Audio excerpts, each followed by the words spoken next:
exploration of space will go ahead, whether we join in it or not. And it is one of the great adventures of all time.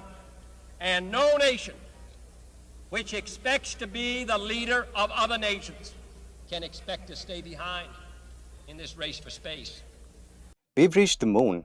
Nothing is impossible. We often see people citing this example when they talk about the future. But with progress, inevitably seeps in political contention. Politics and contention over power, influence, and dominance. And outer space is one domain which will see huge developments like never before. According to one estimate, the global space industry was alone worth $423.8 billion in 2019. During that same year, the total number of commercial missions grew by nearly 50%. But why is outer space so important?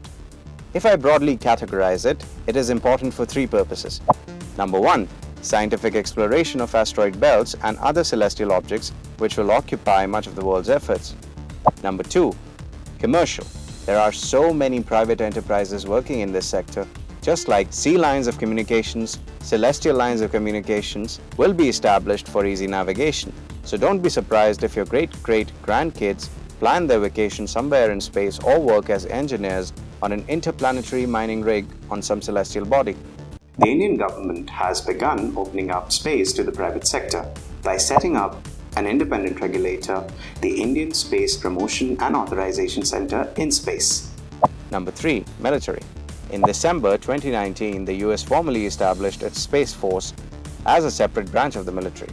4 years earlier, China's People's Liberation Army (PLA) created its Strategic Support Force (SSF), which is dedicated to space, cyber, and electronic warfare. China has also tested kinetic anti-satellite weapons as well as is engaged in developing non-kinetic counter-space capabilities. India's response to these developments has been modest.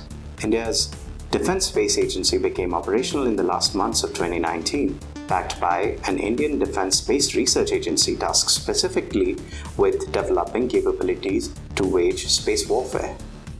As we know, there is a constant tussle going on to be on top in the international sphere. So let's talk about warfare with space in mind.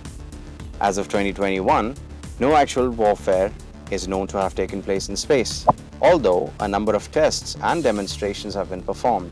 International treaties are in place that regulate conflicts in space and limit the basing of weapons systems in space, especially weapons of mass destruction, including nuclear weapons.